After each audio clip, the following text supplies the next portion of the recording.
II yang lebih dikenal dengan nama Ki Ageng Seselo atau Ki Ageng Selo adalah putra dari Ki Ageng Getas Pandawa.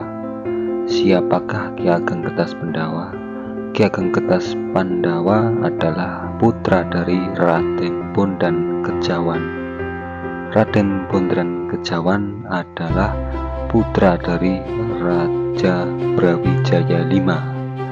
Jadi dengan kata lain, Ki Ageng Selo adalah buyut dari Raja Brawijaya V.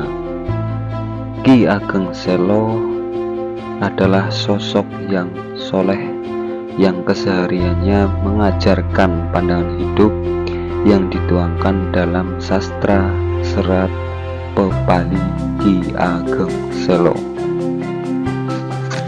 Ki Ageng Selo dulu pernah melamar sebagai prajurit tamtama di Kerajaan Demak, akan tetapi beliau ditolak. Hati Ki Ageng Selo hancur antara marah dan kecewa, apalagi beliau merasa masih ada keturunan Raja Brawijaya V, sama dengan bangsawan Demak yang juga masih keturunan Raja Majapahit tersebut. Dalam hati beliau ingin menjadi raja. Akhirnya kemudian beliau bertapa dengan tekun dan khusyuk. Dalam semedinya beliau mendapat bisikan bahwa beliau tidak pernah bisa menjadi raja karena wahyu keraton akan berpindah dari Demak ke Pajang. Meski tidak mungkin menjadi raja, tetapi Ki Ageng Selo tetap berdoa supaya kelak keturunannya dapat mewujudkan cita-citanya sebagai raja. Harapan itu pun mulai terang ketika Mas Karepet dari wilayah Tingkir datang berguru ke Padepokan Selo. Hingga suatu malam beliau melihat tanda bahwa Mas Karepet akan mendapatkan wahyu keraton. Maka kemudian Ki Ageng Selo berinisiatif menitipkan turunannya kepada Mas Karepet alias Jangka Tingkir. Harapan Ki Ageng Selo semakin cerah ketika Mas Karepet diangkat sebagai lurah tamtama keraton dan diambil mantu oleh Sultan Trenggono. Secara kebetulan 3 serangkai tokoh Selo, yaitu Ki Ageng Pemanaan, Juru Martani, dan Penjawi, berguru kepada Sunan Kalijogo yang juga guru dari Mas Karepet. Selang beberapa tahun ketika telah menjadi bupati, tokoh Selo dianggap sebagai adik. Kemudian Ki Ageng Pemanaan dan Panjawi diangkat sebagai lurah prajurit. Juru Martani diangkat sebagai penasehat pribadi.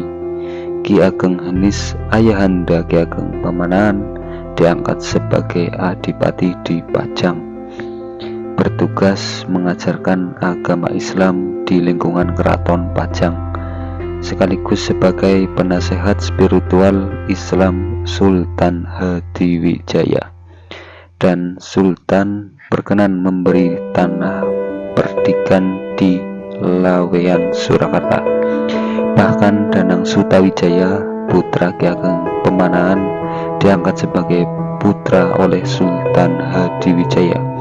Hingga beberapa waktu kemudian, karena jasanya kepada kerajaan Pajang, Sultan Hadiwijaya memberikan hadiah untuk Ki Ageng Pemanaan, yaitu tanah luas yang masih berwujud hutan. Nama hutan tersebut adalah Hutan Mentaok. Kelak hutan Mentaok berubah menjadi sebuah daerah yang rejo yang dinamakan Kota Gede, dan Ki Ageng Pemanaan dikenal dengan sebutan Ki Ageng Mataram.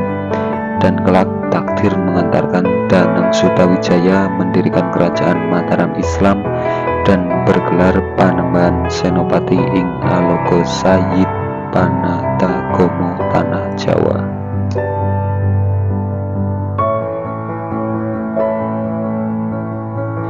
Kisah penangkapan petir terjadi pada zaman ketika Sultan Trenggono masih hidup. Pada suatu sore ketika waktu asyar tiba, Ki Ageng Selo sedang mencangkul sawah. Hari itu memang sangat mendung, pertanda akan datangnya hujan. Tidak lama kemudian memang benar hujan lebat dibarengi dengan petir yang dahsyat turun. Semua petani lari terbirit-birit pulang ke rumah karena ketakutan.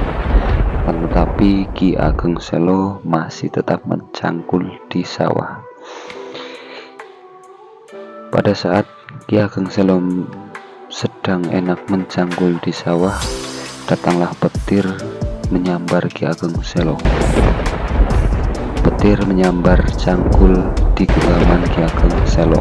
Namun ia tetap berdiri tegar, tubuhnya utuh, tidak kosong dan tidak koyak. Petir berhasil ditangkap dan diikat, dimasukkan ke dalam batu sebesar genggaman tangan orang dewasa. Lalu batu itu diserahkan ke Kanjeng Sunan di kerajaan Istana Demak. Kanjeng Sunan semakin kagum terhadap kesaktian Ki Ageng Selo. Beliau pun memberi arahan agar petir hasil tangkapan Ki Ageng Selo tidak boleh diberi air. Kerajaan Demak pun pada saat itu heboh bukan main. Ribuan orang, perangkat besar dan orang kecil datang berduyun-duyun ke istana untuk melihat petir hasil tangkapan Ki Ageng Selo. Pada suatu hari datanglah seorang wanita. Ia adalah intruder atau penyusup yang menyelinap di balik kerumunan orang-orang yang ingin melihat petirnya Ki Ageng Selo. Wanita itu menyusup membawa bathok atau tempat dari tempurung kelapa. Lalu di dalam bathok itu sudah ada air untuk menyiram batu petir dari batu petir punyaan Ki Ageng Selo. Tegar seketika gedung istana tempat menyimpan batu itu pun hancur luluh lantah oleh ledakan petir. Kanjeng Sunan Demak pun berkata, wanita pembawa bathok tersebut adalah petir wanita, pasangan dari petir laki-laki yang berhasil ditangkap Ki Ageng Selo. Dua sejoli itu pun berkumpul kembali, menyatu lalu hilang.